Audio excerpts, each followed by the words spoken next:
Live from WBFF in Baltimore, this is Fox 45 Morning News.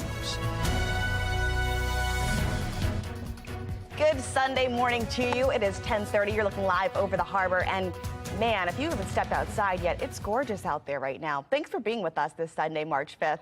I'm Taylor Stewart. Let's get over your forecast. Meteorologist Amy Aronson. I just stepped outside. I'm telling you, the sun is really coming through. Yeah, feels nice already, right? Feels much improved from this morning. We're already in the 50s thanks to the sunshine. And these numbers are going to continue to climb. We'll actually get about 10 degrees warmer by the end of the day. So here's what you can plan on for your Sunday. Plenty of sunshine. We don't have a lack of that. And we've also got some warmth to help us out. So temperatures will be climbing. We're getting close to 60 by day's end, and that actually puts us about 10 degrees above normal, 10 degrees above where we should be for this time of year. Now, coming up in just over 10 minutes, I'll let you know exactly how long these nice mild temperatures stick around and when I am tracking some changes this week. Taylor? All right, breaking here in the last hour, former Governor Larry Hogan tweeting he will not be running for president. He tweeted this just an hour ago, saying he continues to care more about the Republican Party's future than securing his own future within the party, which he will not be running in this upcoming election, he says. He then linked a New York Times op-ed where you can find a more detailed response from him. The Maryland Attorney General's office is confirming a man who was involved in an officer-involved shooting in Baltimore has died. His name will be released later, they say, but Baltimore County Police tell us officers were trying to arrest this man when he tried to escape in his car. Police say he had a patrol vehicle and then a detective shot him. Authorities say he was wanted on multiple warrants, but they haven't said what they were for. We're seeing a spike in violent crime outside of Baltimore, though, from shootings in Towson's to attempted robberies in Glen Burnie, especially among young people. So what's driving this uptick? Vincent Hill spoke to a law enforcement expert who thinks some of these criminals are moving under the radar. In Baltimore County, concerns from residents about a rise in crime. It's becoming a very unsafe place to live. I don't want to say you can't feel safe anywhere, but They say committed by people who don't live in the area, but have easy access to it. I think a lot of stuff happening in the malls is not really the people living in the neighborhood, but other people coming through. Some residents wanting to keep that easy access out, like this homeowner protesting expanded public transportation from the city into the county. The development proposals, the transportation proposals that would try to make this area more urban is not something that we really signed on for when we bought our houses. On Thursday in Glen Burnie, 3 teens arrested for attempting to rob this retail store. 2 of those teens from Baltimore City. So, could there be a link to public transportation and crime? It makes it easier for the suspects to get in and get out. Dave Walker, a retired police officer, says it's possible. Well, they use that for many reasons. That's what they're used to. Walker says criminals can commit multiple crimes in multiple areas using public transit. Serial crimes like robberies that give up more than one victim can be linked. Although it's not clear if it's related. A bus stop just a few hundred feet away from the attempted robbery at the retail store. Another just 25 yards from an armed robbery at a gas station in Glen Burnie last month. Walker says criminals bank on using public transportation as a means of not being caught. Or they think that is going to be a link that we won't find out. Law enforcement won't find out about it. All right, we are now in week 3 of an increased police presence around the Towson Town Circle. So far this year, 3 women were raped and a 17-year-old was shot and killed near the circle. In January, several children were arrested after a disturbance, but Baltimore County Executive Johnny Olszewski says crime should not be a concern and should not deter people from thinking Towson is still a safe place to live. Developing this morning, a tanker truck crashes and explodes in Frederick County. That truck driver died in this explosion. At least 5 cars were involved, half a dozen homes, all damaged. Christian Flores from our Sinclair sister station in D.C. breaks down those tense moments along Route 15.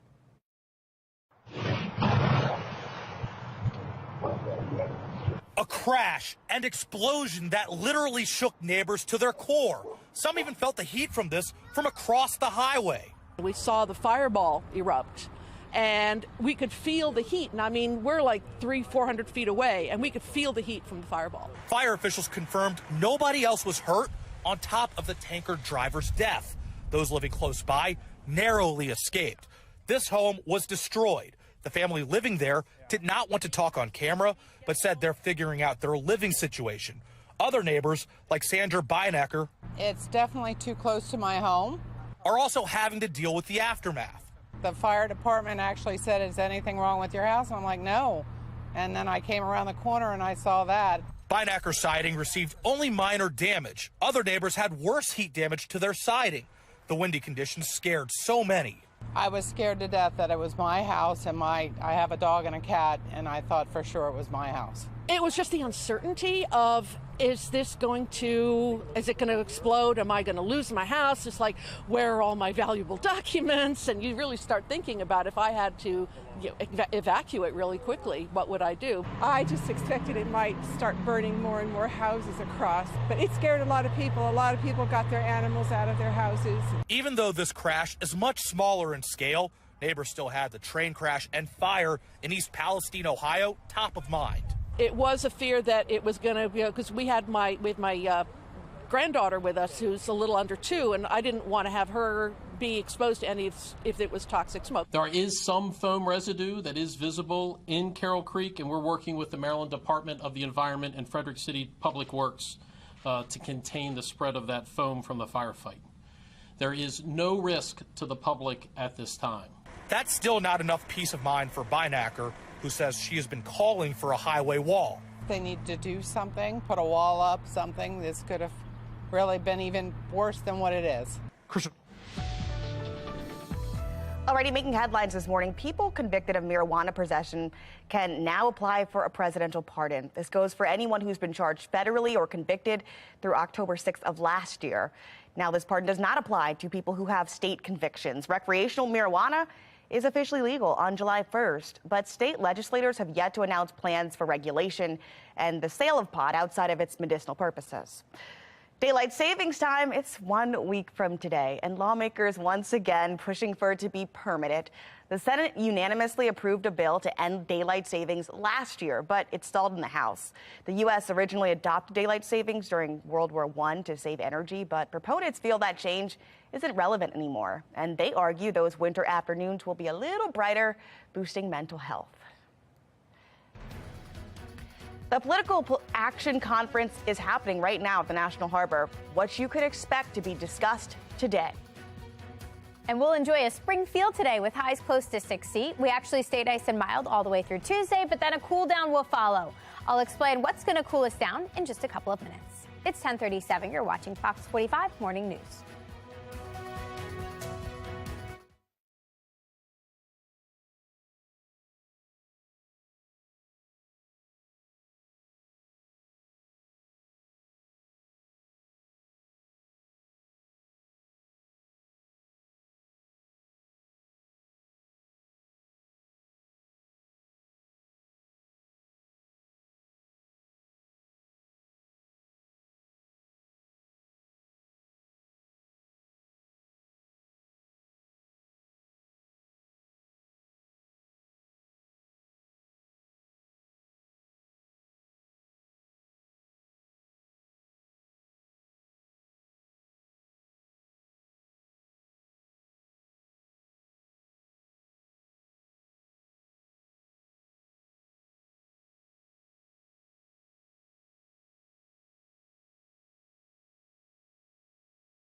Already happening this weekend, Baltimore's Street Food Festival back to Power Plant live for the third year in a row. There's so many options for $5 or less, really. All it includes is here kids zone, axe throwing, climate controlled beer garden. If you missed the fun yesterday, you can come back today from 2 o'clock to 8.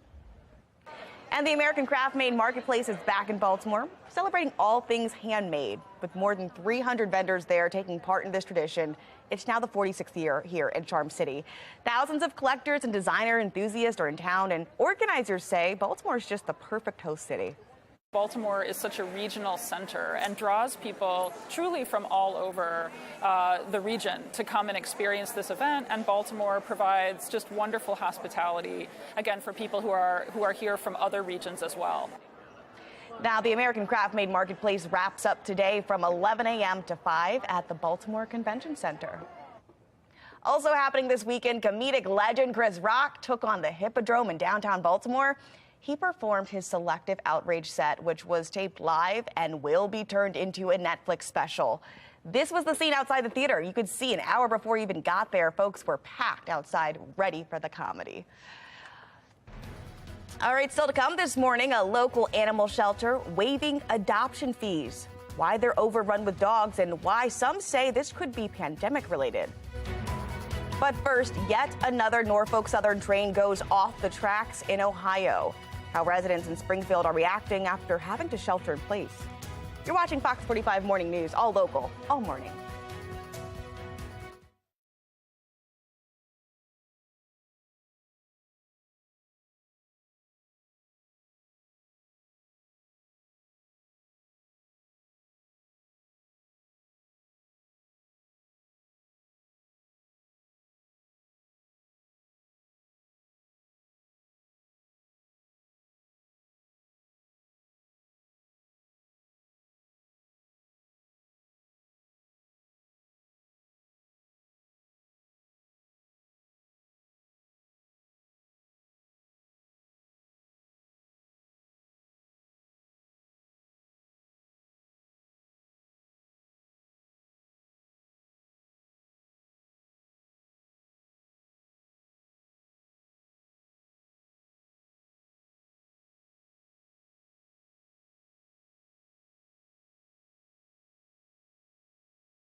The Conservative Political Action Conference, or CPAC, it's underway this weekend at the National Harbor. One of the main points of discussion will be who's going to challenge President Biden for the White House in 2024, and what will the party's message be moving forward. A few hopefuls are speaking out at this weekend's event. That includes a man with White House experience. In 2016, I declared, I am your voice. Today I add, I am your warrior. I am your justice. And for those who have been wronged and betrayed, I am your retribution. When I launched my campaign, I said every politician over 75 years old should be required to take a mental competency test. Have you seen D.C. lately? We should start with Joe Biden, and we shouldn't stop there. Noticeably absent from this year's conference was Florida Governor Ron DeSantis. He has not formally announced his desire to run for president in 2024, but is believed to be one of the top Republican candidates. Which brings us to our question of the day. Who do you think should be the top challenger to challenge President Biden in 2024? Of those who voted, 49% say Donald Trump, 42% saying Ron DeSantis, and 9% saying other. Go ahead and make your voice heard right now at foxbaltimore.com/vote. Just click on the Pulse tab. Making headlines this morning, yet another Norfolk Southern train derailed in Ohio, this time near Springfield. Roughly 20 cars slid off the tracks while traveling southbound. No injuries have been reported. Now, the rail company claims no hazardous materials were on board, but local officials are calling in a hazmat team, and they're asking nearby residents to shelter in place. Here's one resident who saw this all unfold. So I was watching it, and people are just sitting there, and you could kind of see it like off the tracks, kicking up gravel and stuff. But then once the cars started coming off and going sideways and collapsing on each other, it was just time to go. And that's when I take off, and you just kind of see everybody going backwards down the road and getting out of there. Last night's incident comes just over a month after the Norfolk Southern train that was carrying hazardous materials derailed in East Palestine, Ohio. Now let's get to some wicked weather this morning. Officials in California urging residents there to avoid the mountains. It's more snow there than it's expected in the region, and the state's still trying to dig out residents who were reeling from recent snowstorms. Governor Gavin Newsom declared states of emergency in 13 different counties. That includes San Bernardino County, where massive snowfall knocked out power and trapped residents in their homes for more than a week. Officials say it could be days before they can reach certain communities. Now, they have challenges with clearing the roads, they say. But in the South, many are still feeling the impact of a deadly storm that moved through Texas and Kentucky. It's now making its way up north. At least 5 people died in Kentucky alone, with wind gusts powerful enough to knock tractor trailers right off the road. And it could be days until power is fully restored. This is very significant, widespread damage throughout Kentucky. It is multiple utility providers that are working, and it's going to take at least days to get power up in some places. Well, thankfully, nothing like that here. We did have our fair share of wind gusts yesterday, but we haven't even really seen snow. I'm just really confused here. Meteorologist Amy Aronson, I mean, it's just done? Is it done? Pretty much. I mean, there's always a chance through March. I think on average, our last snow is around March 12th, so we're getting close to that point. But in the short term, not looking at any winter weather threats here. Instead, we're counting down to a couple of fun few spring things here coming up this month. So first of all, we spring forward in just 7 days. So this time next week, we're welcoming daylight saving time.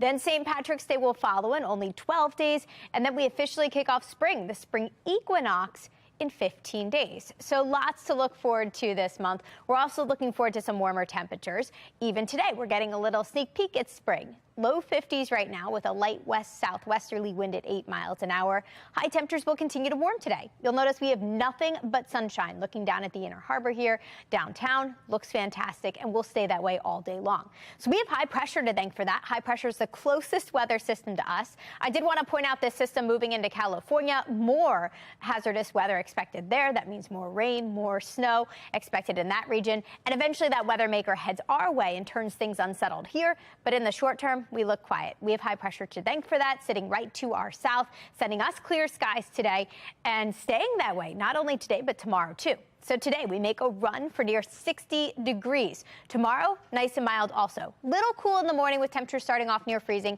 but we do end up in the mid and upper 50s by day's end.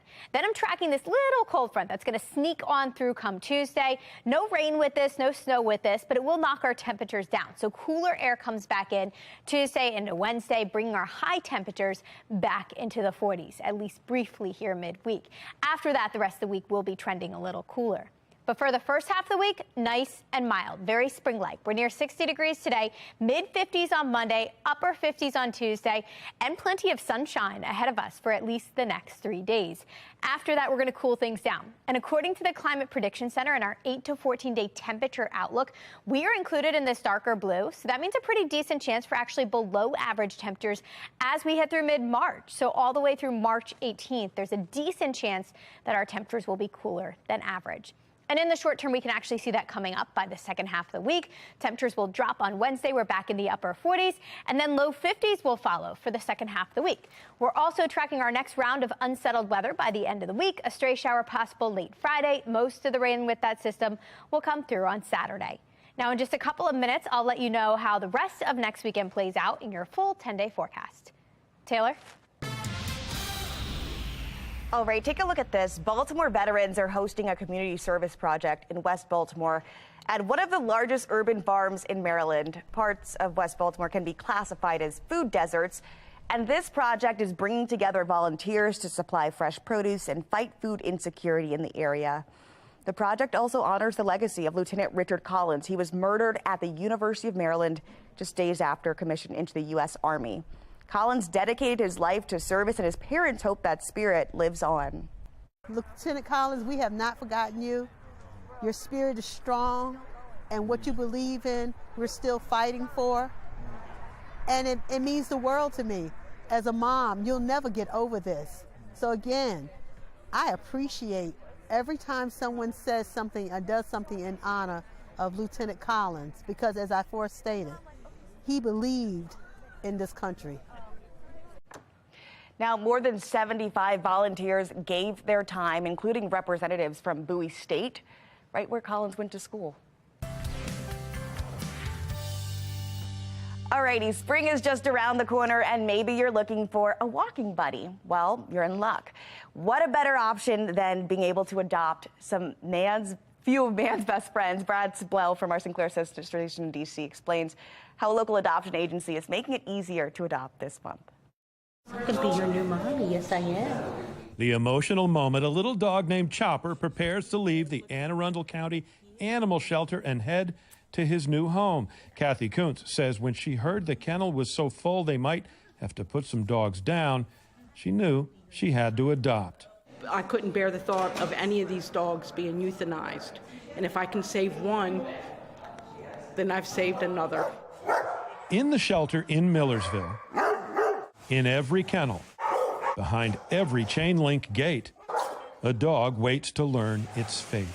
Anne Arundel County Animal Care and Control Administrator Robin Catlett says the numbers are unprecedented. Normally during the winter months, we see numbers much lower, maybe 25 to 40 animals, 40 dogs in the shelter at a time. Right now we've got about 80. Many are strays, some are drop-offs. Catlett believes many are pandemic pets whose owners can't afford them any longer. Some dogs may be struggling to cope in homes where their people have gone back to work, and she says it is a national problem. I think that there are a lot of animals out there that maybe didn't get proper socialization or proper training during a time when things were very different, and now we're experiencing a surge. And so Catlett is waiving adoption fees for the dogs in an effort to find as many homes as possible and to avoid that far less happy option. Now, as for what kind of dogs are at the shelter right now, there are obviously a lot of the bully breeds, like this little one they call double stuff, but they have dogs as big as a Great Dane and as small as a Chihuahua. Kathy Kuntz says her new buddy seemed just right. This one just caught my eye, and he's wonderful. The shelter waiving adoption fees until the end of the month. In Millersville, Brad Bell, Fox 45 News.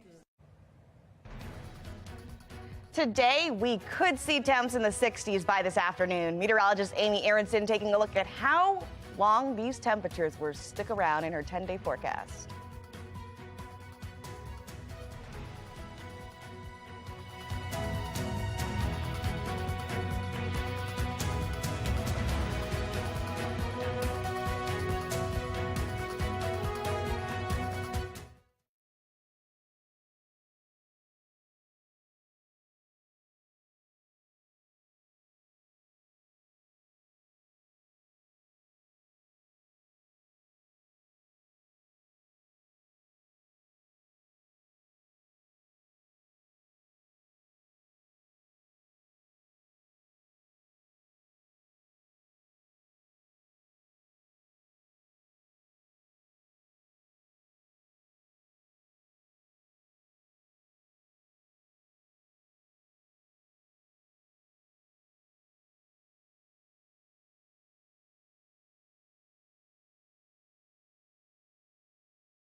10:56 on this sunny Sunday morning. Looks pretty out there, right? You can see all the boats are down in the inner harbor. Parks ready to go sailing today. It's going to be a nice day if you're going to be out in the water. 60 degrees this afternoon. Feels very spring-like, very March-like. Actually, the next couple of days stay nice and mild. So as we head back to work, back to school tomorrow, we ease back into it with mid-50s. We stay warm through Tuesday, but after that, a quick little cool down brings us back to reality, back in the upper 40s, and that sets the stage for a cooler end to the week. Temperatures will be settling back into the low 50s through week's end, heading into the weekend. We are tracking another weather maker Friday night into Saturday, so it looks like the weekend starts off kind of wet, damp, and dreary, but it ends on a drier note. But it will be staying cooler, so if you look beyond the next 7 days, it looks like temperatures are actually trending down below average. So we'll be settling back into the low 50s and upper 40s next Monday and Tuesday. And that's just what March brings here, up and down temperatures. You know what? I think if you were looking for a reset for this year, this is the week to do it. The weather's great. March is starting. Spring is 15 days away. I mean, daylight saving next week. Weekend, next Sunday. I don't know, man. This is going to be a good one. Have a great Sunday. Thanks for being with us here on Fox 45 News.